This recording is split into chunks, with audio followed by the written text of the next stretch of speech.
Brigadier साहब, मैं sir आपकी तरफ आता हूँ। आज अगर हम एक साल देखें मार्का हक का, और पूरी कौम जो है वो जश्न मना रही है इस मार्का हक की। और आज कोर कमांडर कॉन्फ्रेंस में फील्ड मार्शल सईद आसिम मुनीर ने भी पूरी कौम को जो है वो मुबारकबाद पेश की है एक साल मुकम्मल होने पर। और इस अज़म का इरादा किया गया है कोर कमांडर कॉन्फ्रेंस में कि मुल्क के दिफा के लिए, सलामती के लिए किसी भी कुर्बानी से देर नहीं किया जाएगा। सर, क्या जज्बात हैं आपके? और जो है वो अगर दोबारा जहरियत होती है, जो कि संदूर 2 के भी जो है वो कहा जा रहा है कि संदूर 2 लॉन्च कर देंगे और ये कर देंगे, वो कर देंगे, धमकियां जा रही हैं, क्या कहेंगे सर?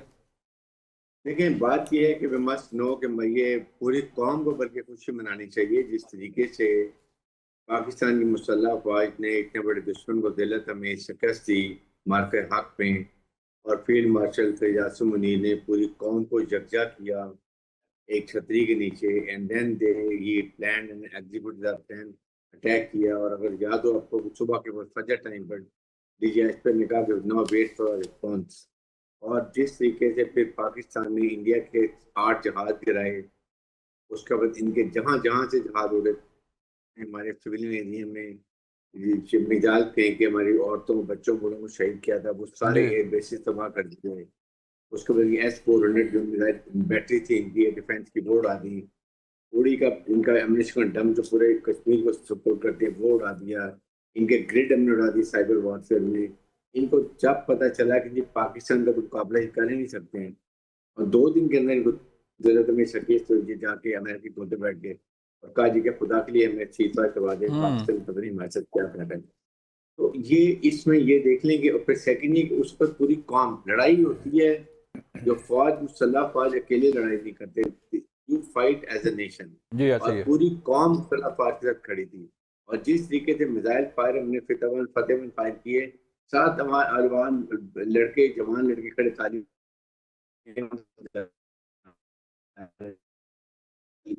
कि पाकिस्तान के साथ लड़ाई करना बिल्कुल नामुमकिन है। हम्म और साथ ही साथ ये भी बता दिया कि पाकिस्तान, दुनिया को हमने बताया कि पाकिस्तान एक बहुत ही रिस्पॉन्सिबल मेच्योर न्यूक्लियर मुल्क है, और उसकी मुसल्ह अफवाज बैटल हार्डन और प्रोफेशनल है। और इंडियंस नहायत ही इरिस्पॉन्सिबल इमेच्योर के वो एक फॉल्स फ्लैग ऑपरेशन करके, झूठा सही ड्रामा करके एक हमसाय न्यूक्लियर मुल्क पे अटैक कर दें, और ये रियलाइज ना करेंगे इसके क्या इफेक्ट हो सकते हैं दुनिया के अंदर।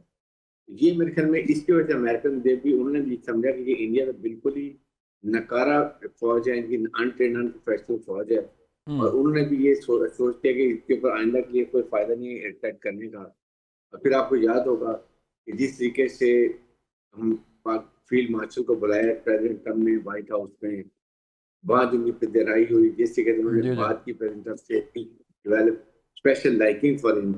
और वहाँ से उनकी अंडरस्टैंडिंग हो रही, develop liking for our field marshal. हर जगह बात करते थे, तारीफ करते थे फील्ड मार्शल के, is a fighter, is a good guy, like him.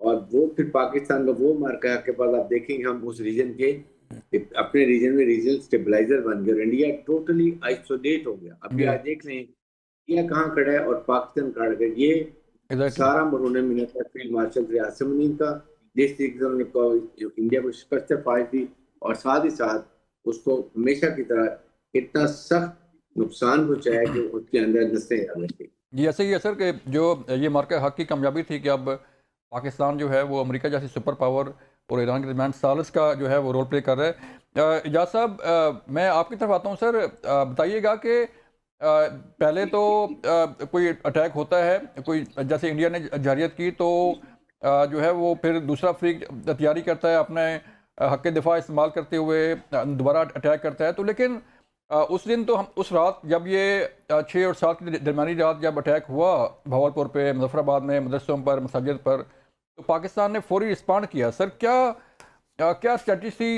Air chief marshal की? क्या प्लानिंग थी कि ऑल ऑफ सडन जो है वो सारा हमने जो है वो 4 राफेल भी गिरा दिए, बाकी तैयारे भी गिरा दिए, और वो मुंह तोड़ जवाब दिया जिसे पूरी दुनिया जो है तस्लीम करती है? जी, बहुत शुक्रिया। बिस्मिल्लाहिर्रहमानिर्रहीम। देखिए, as a responsible nuclear state, हमारा पहला जो कंसर्न था वो तो ये था कि हम फॉल्स फ्लैग ऑपरेशन के बाद भारत को किसी मिस एडवेंचर से रोकें, लेकिन भारत ने वो ऑप्शन एक्सरसाइज नहीं की जी और हमने जो रिस्ट्रेंट की पॉलिसी रखी उसको वो शायद हमारी वीकनेस समझना शुरू हो गए। तो फिर अगली स्टेज ये थी कि हमने अपनी सॉवरेनिटी के लिए और अपने दिफा का हक इस्तेमाल करते हुए फिर हमने अपना रिजॉल्व शो करना था और उसका बेहतरीन तरीका हमने अपने रिस्पांस की सूरत में दिया। क्योंकि ये इस अटैक के लिए एयर का मीडियम इस्तेमाल हुआ था तो ऑब्वियसली उसका बिफिटिंग रिस्पॉन्स था वो हमारी ज़मीनी अफवाज के साथ साथ लीडिंग रोल में उस वक्त वो एयरफोर्स ने रिस्पॉन्स देना था।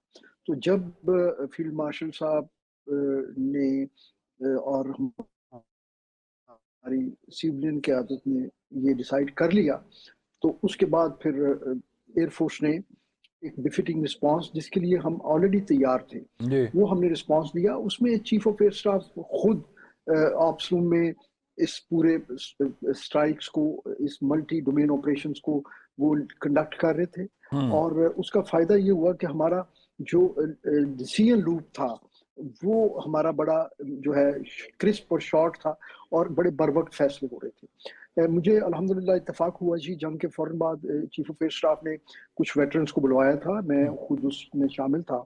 तो उन्होंने हमें उस दिन के मुनासबत से सारे हमें वीडियोस और सारी चीज़ें भी दिखाई और ब्रीफ करते उन्होंने ये बताया कि उनकी ये क्लियर इंस्ट्रक्शंस थी कि अगरचे हमने दुश्मन को बिफिटिंग रिस्पांस देना है लेकिन हमने उनके सेंटर ऑफ ग्रेविटी को हिट करना है। तो वो सेंटर ऑफ ग्रेविटी सबको पता है कि उस वक्त एक S-400 उनका एयर डिफेंस सिस्टम था और दूसरे उनके राफेल तैयारे थे जिसके बारे में उन्होंने बहुत मीडिया हाइप क्रिएट की हुई थी। तो वो जब उनके एयरक्राफ्ट जब एयर में आए तो वो अगरचे तकरीबन वो कुछ 70 प्लस एयरक्राफ्ट थे, वो सारे हमारे पास डिटेक्टेड भी थे और उनमें से बहुत सारे ऑब्वियसली हमारे लॉन्ग रेंज वेपन्स की रीच में भी थे। लेकिन चीफ ऑफ एयर स्टाफ के इंस्ट्रक्शन के मुताबिक हमारे यंगस्टर्स ने ऑप्स टीम ने उसमें से टारगेट शिफ्टिंग की और उन क्लस्टर्स में से सिर्फ हाई वैल्यू टारगेट्स उनको हमने एंगेज किया और उसके बाद डिस्ट्रॉय किया। क्योंकि हम नंबर्स के लिए नहीं देख रहे थे, हम उनका वो गरूर तोड़ने के लिए उनके हाई वैल्यू एसेट्स को एंगेज कर रहे थे। अगर हम चाहते तो ये काम हमारे बच्चों ने बड़े अल्हम्दुलिल्लाह बड़े अच्छे तरीके से किया। ठीक है जी बिल्कुल, कुछ टारगेट्स को जो बिल्कुल हमारे लिए टारगेट ऑफ अपॉर्चुनिटी थे वो हमने इसलिए छोड़े कि एक तो हमारा जो है ना एलिमेंट ऑफ सरप्राइज रहे और दूसरे हम ज्यादा नंबर्स करके उनको जो है एस्केलेटर लेडर पे जल्दी जाने का मौका नहीं देना चाहते थे। इसीलिए हमने बड़े सोच समझ के वो टारगेट हवा में भी और जमीन पे भी एंगेज किए जिनको हम समझते थे कि जहाँ पे हम उनको पनिश कर सकें, क्योंकि हमारा मकसद ये था कि उन्होंने हमारी डेटरेंस को चैलेंज किया था। क्योंकि हम तो जंग करने नहीं चाहते, हम तो कहते हैं जब दोनों ताकतें न्यूक्लियर हों तो फिर जंग की गुंजाइश नहीं होती। लेकिन उन्होंने हमारी डेटरेंस को चैलेंज किया था तो हमने बिल्कुल और उस जारियत का जवाब जो है दोबारा उसको अप्लाई करना था और ये जो सेकंड फेज है this is deterrence by punishment. तो हमने उनको वो पनिशमेंट देना थी जो हमने 3 या 4 दिनों में उनके लिए हमने किया और वो फिर आपको पता है कि किस तरह वो उन्होंने घुटने टेके और फिर अल्टीमेटली हमारा साहब आपको याद है अमेरिका से जाकर ये सारा एपिसोड जो है जो हुआ 6-7 को शुरू हुआ, फिर ये सारी कहानी चलती रही। आप लोग भी जो है वो रिपोर्ट कर रहे थे, हम भी रिपोर्ट कर रहे थे। तो अब सर 1 साल मुकम्मल हो गया है, आप समझते हैं कि कोई जो सबक मिला है, जैसे VM साहब फरमा रहे थे कि मकसद उनको पनिश करना था, तो उस सज़ा की जो है उसे कोई इक़दार है, कोई उसे कोई सज़ा पे जो है कोई आगे तो फिर दोबारा से जो जारियत का जो है वो जा रहा है, तसल्ली नहीं हुई उसकी?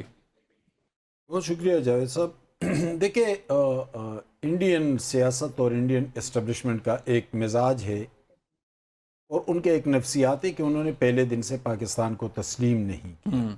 जिस दिन उनका ये मिजाज और ये नफ्सियात तब्दील हुए फिर ख़ित्ते में अमन ही अमन रहेगा, फिर मसला नहीं रहेगा। لیکن جب آپ دوسرے کے وجود کو تسلیم کرنے کو تیار نہ ہو تو پھر مسائل پیدا ہوتے ہیں. جب آپ جبر کرتے ہوں، جب آپ زیادتی کر رہے ہوں، جو کشمیر میں جو کچھ ہو رہا ہے، مسلمانوں کے ساتھ گجرات میں جو کچھ ہوا، سکھوں کے ساتھ جو کچھ ہوا، اقلیتوں کے ساتھ جو کچھ ہو رہا ہے، تو جب آپ کا رویہ اتنا جابرانہ اور اتنا ظالمانہ ہو تو پھر آپ کو اخلاقی حمایت سے تو آپ محروم رہیں گے. جب آپ اخلاقی حمایت سے محروم رہیں گے تو پھر بیٹل فیلڈ میں بھی پھر وہی ہوگا جو پچھلے سال مئی میں ہوا. اب وہ سمجھتے ہیں کہ پاکستان ہماری نسبت چھوٹا ملک ہے، اور یقیناً ہے. وہ تقریباً 1.25 ارب کی آبادی ہے، ہم کوئی 24-25 کروڑ کے ہیں. وہ سمجھتے ہیں کہ یہ جغرافیائی حوالے سے ہم سے چھوٹا ہے تو ٹھیک ہے ہیں، لیکن جب میدان سجتا ہے تو پھر تو ہم ان پہ ہمیشہ بھاری رہے، ہمیشہ بھاری رہے. انہوں نے ایٹمی دھماکی 5 کی، ہم نے 6 کر لیے. پوری دنیا کو دکھا دیا کہ بھئی ہم بہت طاقتور ملک ہیں. انہوں نے پچھلے سال، یعنی ہم ابھی ماضی قریب کی بات کر لیں، انہوں نے جس طرح چڑھائیاں کی ہمارے سویلین آبادیوں پر، جس طرح حملے کیے، جس طرح میزائل پھینکے، جو بربریت تھی، لیکن الٹیمیٹلی ہوا کیا؟ ان کو غرور تھا اپنے S-400 کا، اپنے رافیل کا، اپنے 15-20 لاکھ فوج کا، اپنی بڑی آبادی کا. لیکن چند گھنٹوں کے اندر اندر سارا نقشہ بدل گیا. اور یہ میں اور آپ تو نہیں کہہ رہے، یہ تو امریکن پریزیڈنٹ کہہ رہا ہے، یہ تو عالمی میڈیا کہہ رہا ہے، یہ تو عالمی لیڈرز کہہ رہے ہیں کہ پاکستان نے کیا حشر کر دیا تھا. لیکن المیہ یہ ہے کہ اس کے باوجود نفسیات تبدیل نہیں ہوتے. لیکن ایک چیز بہرحال خوشائند ہے کہ ہندوستان کے اندر رائے منقسم ہے. یعنی پاکستان کے اندر تو رائے منقسم نہیں ہے. پاکستان تو اپنی فوج کے ساتھ، اپنے دفاعی اداروں کے ساتھ، اپنے بارڈر کی حفاظت کرنے والوں کے ساتھ کھڑا نظر آئے. ٹھیک ہے، ہم اختلافات کرتے رہیں گے، ہوتے رہیں گے اختلافات، سیاسی حوالے سے، اپنے نقطۂ نظر کے حوالے سے، اپنے نیریٹیو کے حوالے سے. لیکن جب یہ بات اس پہ آتی ہے تو وہاں تو کوئی اختلاف ہی نہیں ہے. لیکن ہندوستان کے اندر تو اس پر اختلاف موجود ہے. یعنی جو مودی کا سٹانس تھا اس سے بالکل مختلف راہل گاندھی کا تھا، اس سے مختلف کئی وزرائے اعلیٰ کا تھا. کرناٹکا کے وزیر اعلیٰ جو تھے وہ تو اس پہ برس رہے تھے کہ پورے انڈیا کی ناک کٹوا دی تم نے، تم لڑ بھی نہیں سکتے، پالیسیاں بھی غلط ہے. یعنی اس طرح جو اپوزیشن جماعتیں تھی، حتیٰ کہ ان کے اپنی جماعت کے میڈیا بھی بولنا شروع ہو گیا تھا، جب وہ بھی بولنا شروع ہو گئے. بھائی جس دن آپ نے پاکستان کو دل سے تسلیم کر لیا، آپ نے یہ سمجھ لیا کہ یہ ہمارا ہمسایہ ملک ہے، پرامن ملک ہے، اس کو مسائل کا بھی سامنا ہے، ہم اس کی مدد کرنے کی بجائے اس کے لیے مسائل کیوں کھڑے کر رہے ہیں، ہم ان پہ حملہ آور کیوں ہو رہے، اس دن سے نہ آپ کے لیے مسئلہ رہے گا. جس دن آپ نے کشمیریوں کی حق خود ارادیت کو تسلیم کر لیا، اقلیتوں کے خلاف ہونے والی کارروائیاں روک دی، اس دن کے بعد پاکستان کو سب کچھ ضرورت نہیں ہے کہ انڈیا اسے تسلیم کرے یا نہ کرے. پاکستان کو کیا ضرورت